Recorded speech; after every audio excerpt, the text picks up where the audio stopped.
trial and through their appellate process.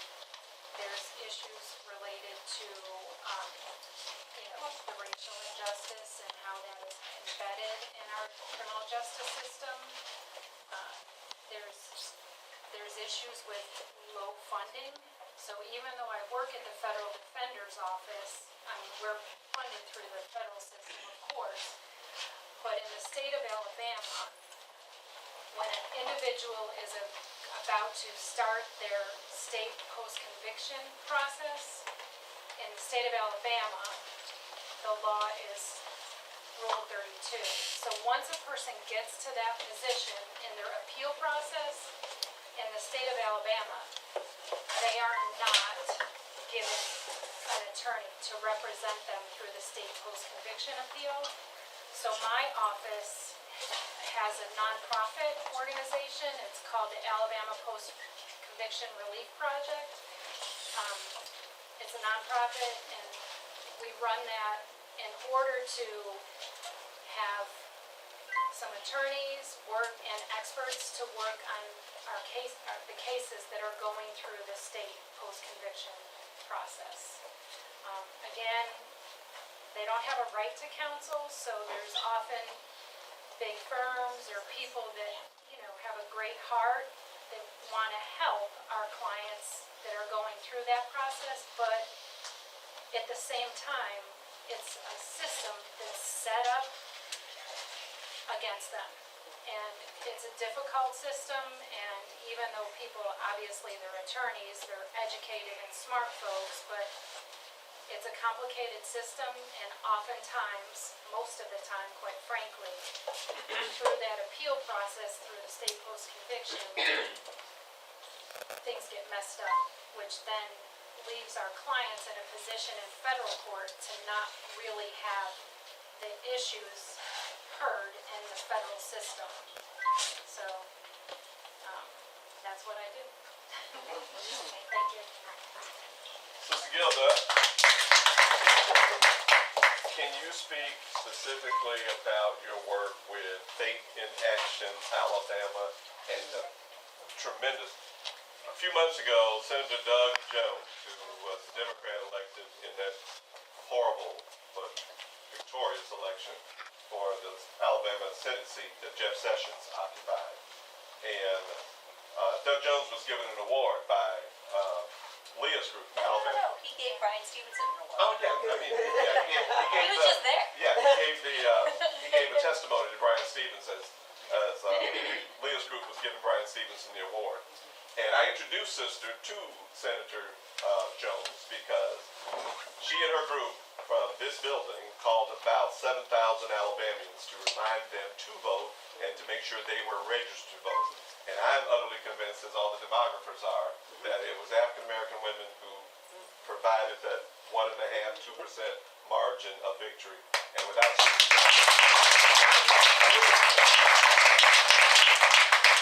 First of all, for those who may not know, Faith in Action is a non-profit, community-based organization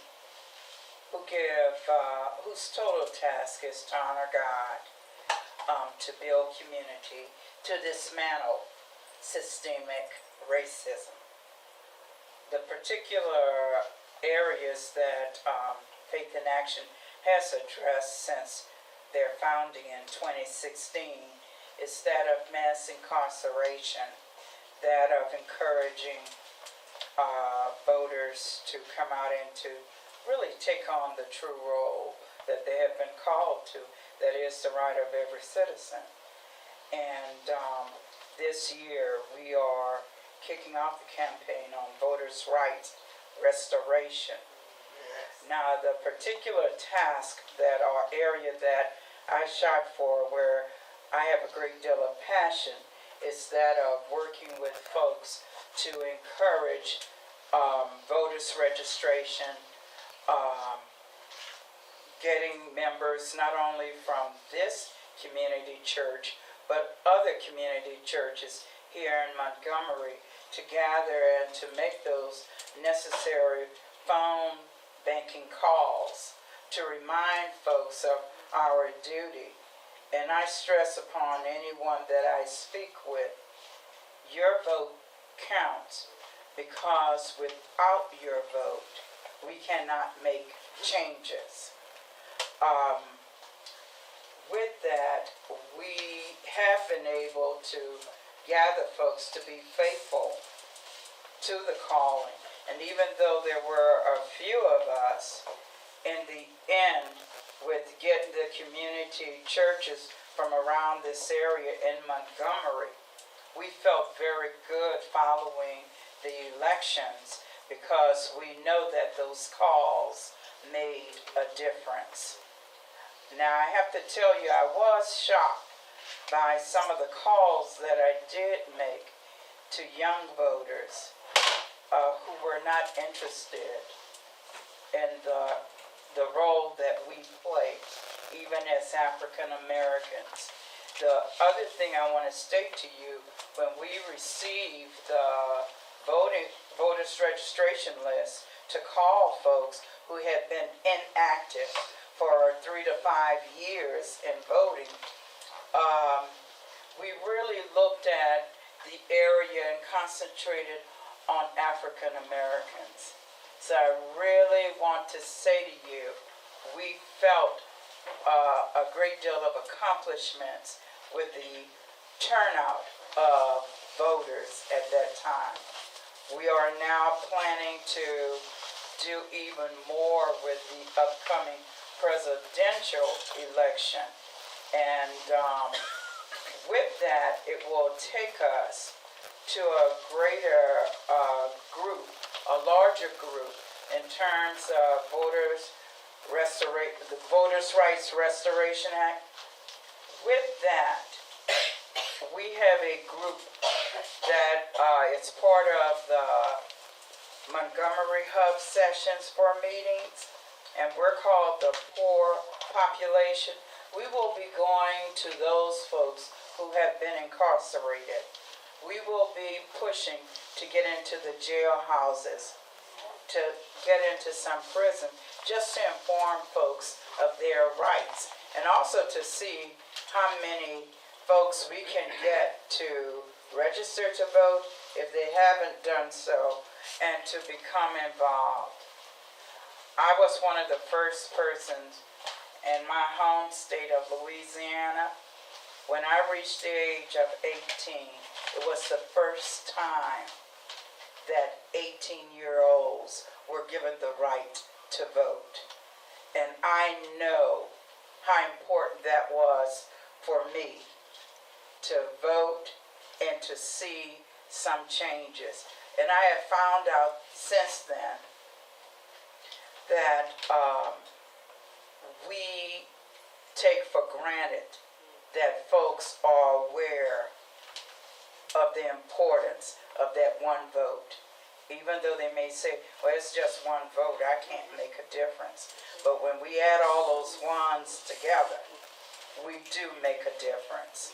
So I thank God for the opportunity to have gotten involved and to have been introduced to Faith in Action here, and to really feed my passion of really recruiting folks to vote.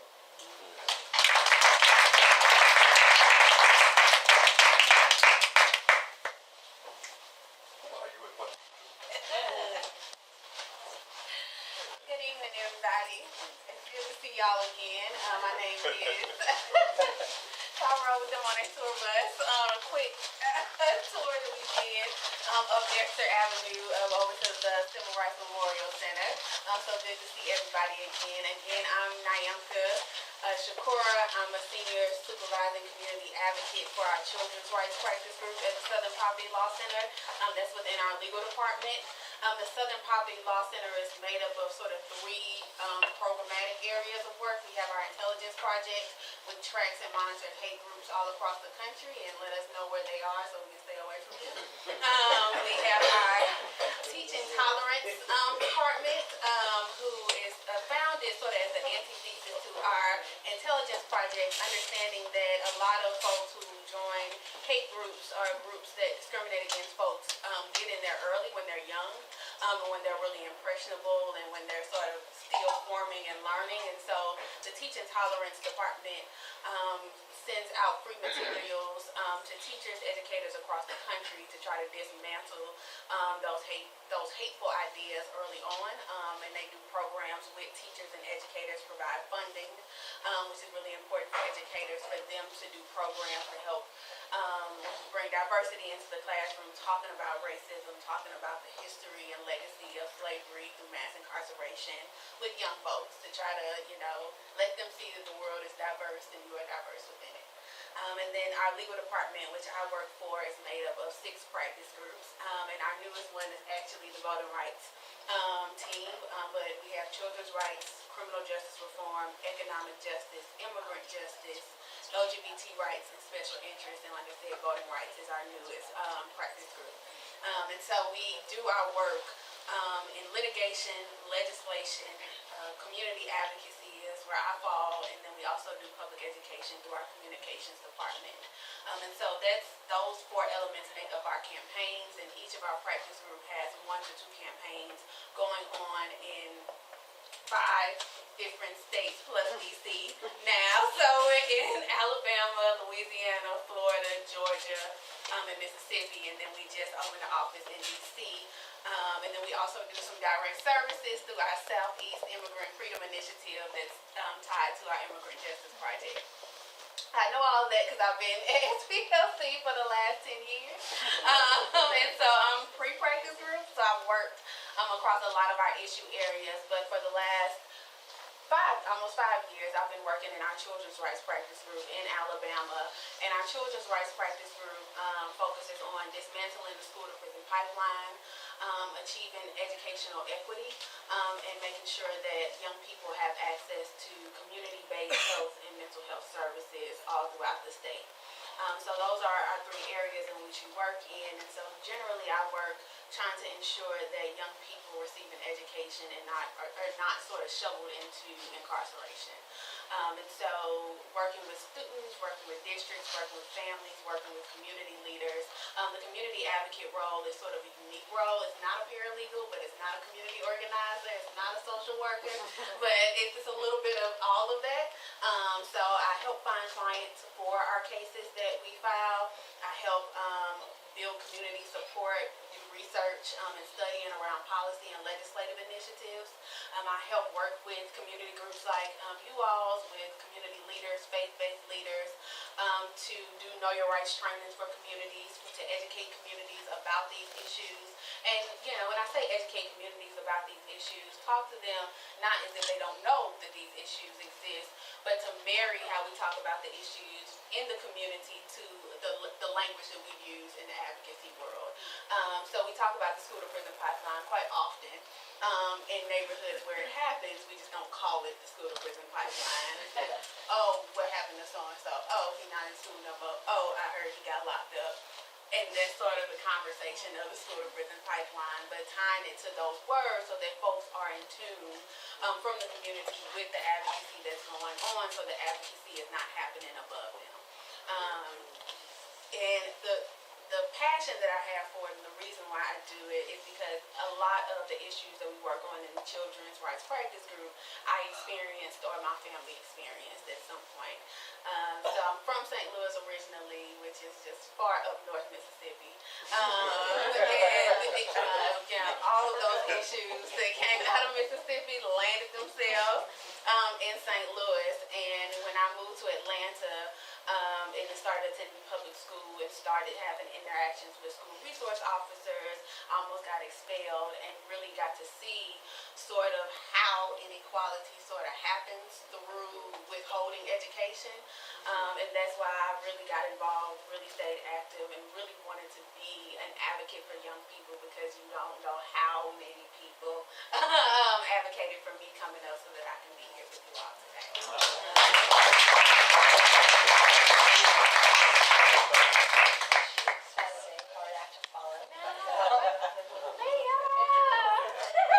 I'm Leah Nelson. I am research director at Alabama Appleseed Center for Law and justice. We're a public policy organization of 4 people who are very busy in downtown Montgomery, and I lead our research. So a lot of times it's very hard to make change when people aren't really sure what's going on. There is evidence in front of them in the form of stuff that is happening, but nobody has taken all of that evidence and put it together so that they can read it and know that it's true. So I try to do that. I have a journalism background, and most of Appleseed's work centers around kind of the intersection of poverty and the justice system, and how Alabama works in such a way as to trap people in a system of just unending punishment. Because even when you get out of jail or prison here, you owe money, and you may owe money for the rest of your lives. So in 2018, for instance, I coordinated with groups across the state, and we surveyed 1,000 people in Alabama about fines and fees, like what were those doing to them. And we found out of those 1,000 people, 80% of them were giving up a basic need to pay their fines and fees. 50% of them had been jailed. 44% of them had taken out a payday loan. This can carry 456% APR here. They were taking these loans out to pay their debt to the state. 40% of them had committed a crime in order to pay their fines and fees. And that included 20% of people who had only committed traffic violations. So they had committed a traffic violation, not been able to keep up with the tickets, and then they were selling drugs and they were stealing. They were selling their bodies to service their debt to the state. And we looked at people that they didn't even owe any of their own debt. They had stayed out of trouble their whole lives, but were still helping others pay. And that group was really distinct and kind of horrifying in its own way, because unlike the group that I talked about who was paying fines and fees for offenses that they committed themselves, that first group, that big group, they were about 50% black and 50% white. Which still represents an overrepresentation of African Americans in this state, because African Americans are over-policed in this state. They're arrested more, they're charged more harshly, they bear a greater burden from fines and fees. But then this other group of 100 people that was only paying for other people's crimes, they were like all middle-aged African American women. So while other people who are middle-aged are like paying down their mortgages and going on vacation, helping their kids start out in life, intergenerational wealth in Alabama is bleeding out of the African American community to the state in the form of these punitive fines and fees. So, found all that out, wrote it up, and tried to figure out what to do with it. So this is like a giant iceberg of a problem, and what my organization tries to do is figure out what pieces we can break off and bring to the legislature in the form of policy recommendations that we can actually get done. And it feels overwhelming because the horribleness of the problems that we are describing, these are problems that are well known but had maybe not been written down in this way. It's overwhelming, but we do try at the legislature to say, like, we can just chip this little piece off and it'll be a little bit better. Father Manuel is our board member, and we're very grateful to have him, so I just wanted to add that as well. Oh, also I'm Jewish. Hi.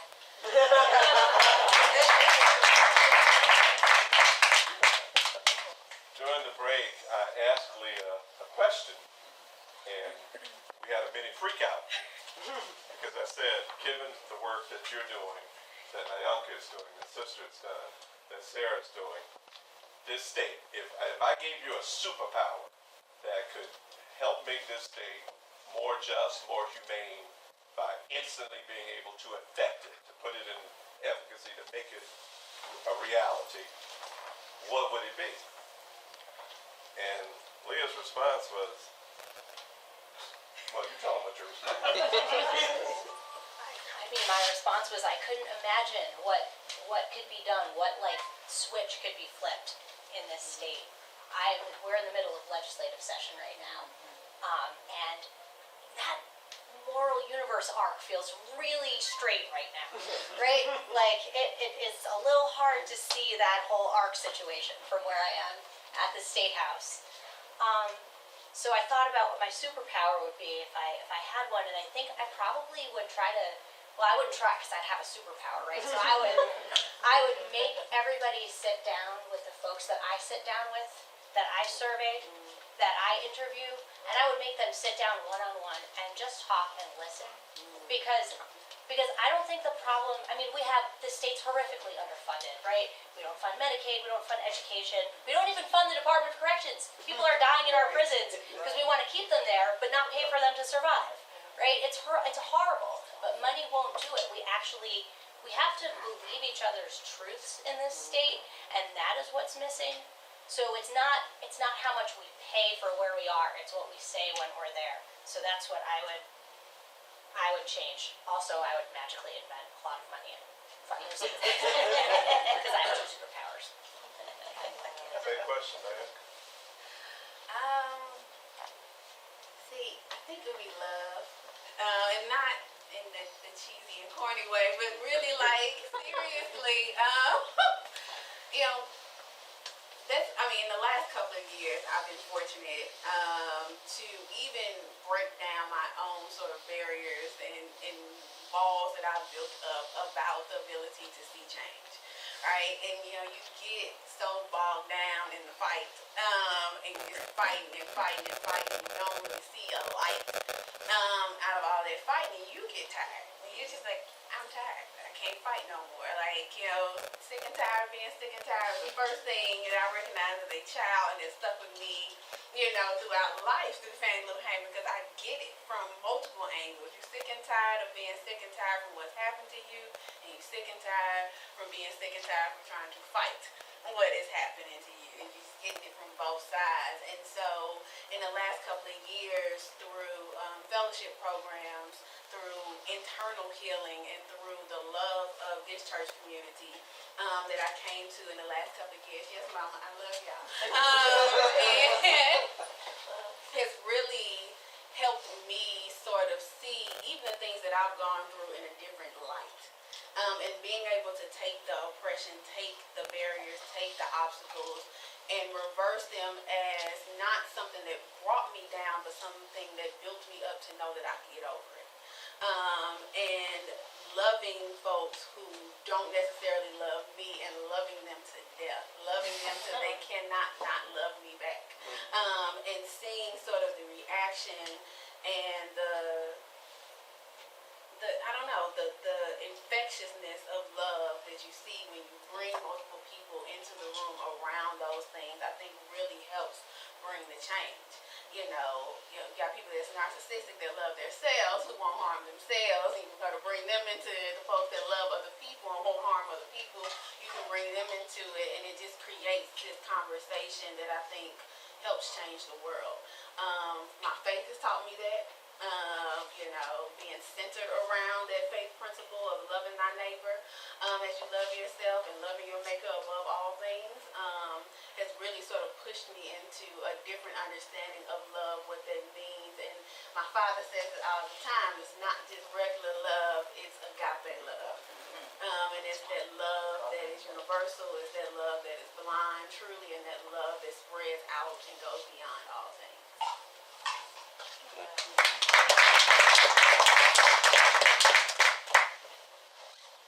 When I think of superpower, or what is it that I would reach out to? I've been trained to be an educator. I believe in the gift of educating our children. I spent, 22 years in high school ministry education. I would begin with the gift of those young people. I would begin with giving them opportunities to go and get involved with community service programs whereby we would receive a form of education.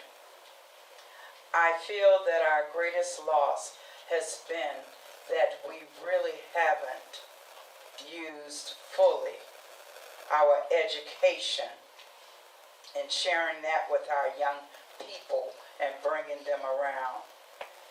parents will eventually listen to children. And if we could only educate our children with the isms, the problems that really is before us, and allow them the opportunity to seek out. Education certainly, and sitting down and having conversations one-on-one with people brings the reality to what we do every day in this country, which is often horrific things. So I loved when Mrs. Graetz spoke, and you asked her about how she got to forgiveness. My superpower would be to let people, from my superpower, ding, ding, ding, ding, ding, everybody, like, forgive, right? Like, let's forgive people. Because, in fact, when she spoke about her in her personal story, which I know this in my own life, when I'm carrying a resentment and I'm not having forgiveness in my heart, it affects me. I'm not a kind, good person based on when I'm doing that. It bothers me that our criminal justice system actually monopolizes on people's trauma and crisis, especially when we're talking about sentencing someone to death. Because what I work with victims' families and the work that I do, and what I have saw over the years is that most of the time the victims' families are told, well, you want the death sentence so that you can, have closure on this. And I'm thinking, hey, why would I want to put my closure on the justice system? Like, what? I don't even understand literally what that means. Because what I see as not having forgiveness, and I see a death sentence, quite frankly, as revenge, which in my spiritual life, I want to be a person who can forgive and a person who does not want to seek revenge at all. And I have, in fact, had cases where the victims' families did not want the death sentence, but it was pursued anyway, which then, in fact, caused them more grief, more trauma, and, our state does this under the guise of it's what has to happen because, they're monsters, they're this, they're that, I have clients that I believe are innocent, but at the same time, there are, a person doesn't get born into this world and decide at some point to, do a crime, a murder, or anything like that. They're more than what they did in this crime. They're way more than that. And, as people have talked, Leah talking about, like, talking to, our clients, like, man, they just executed a guy from, Tennessee that just, like, he saved officers in the DOC up there, and they executed him anyway. Like, what are we doing, I am certain that those officers appreciated him and had no sense of this person should be killed. But we did it anyway, which I'm sure has caused officers some more trauma. So I'm saying ding, ding, ding. Like, I want my wand of forgiveness to just be like going around. And I want to fly too, because that'd be fun.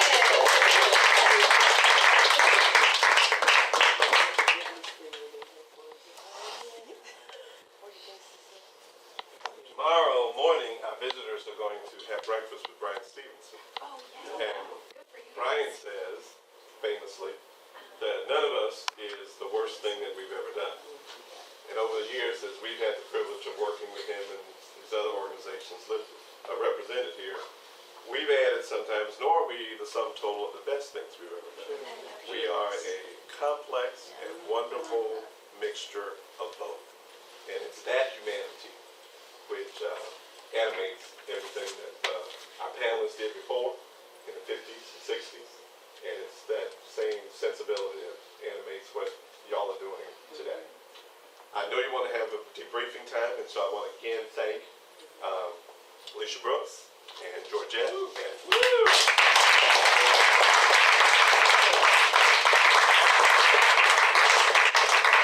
for inviting UJF to come and spend this last evening with us. And marvelously to thank all of our panelists the first time.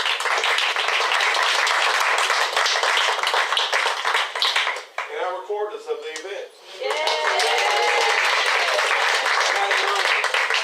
We have traditionally ended these sessions by singing the song that changed the world. Bill Moyers, when he had that wonderful show on PBS a few decades ago, did a special on We Shall Overcome.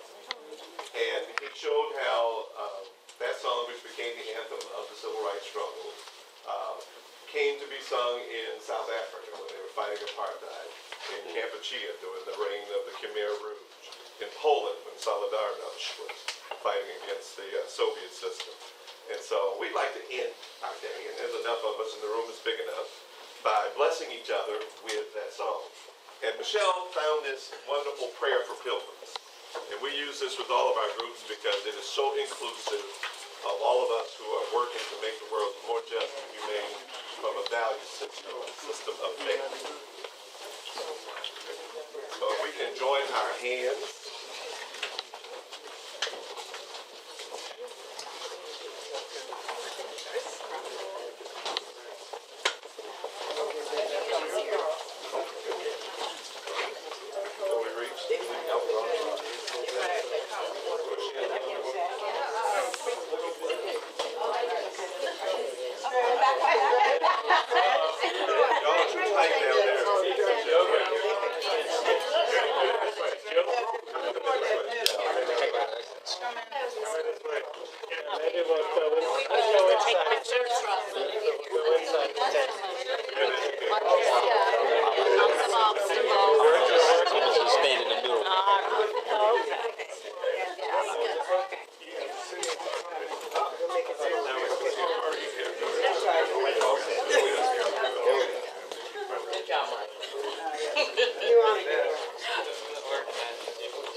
How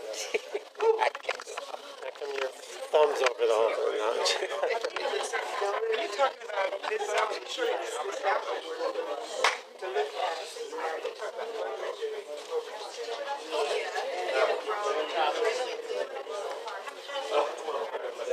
Anybody want to buy a book? We'll put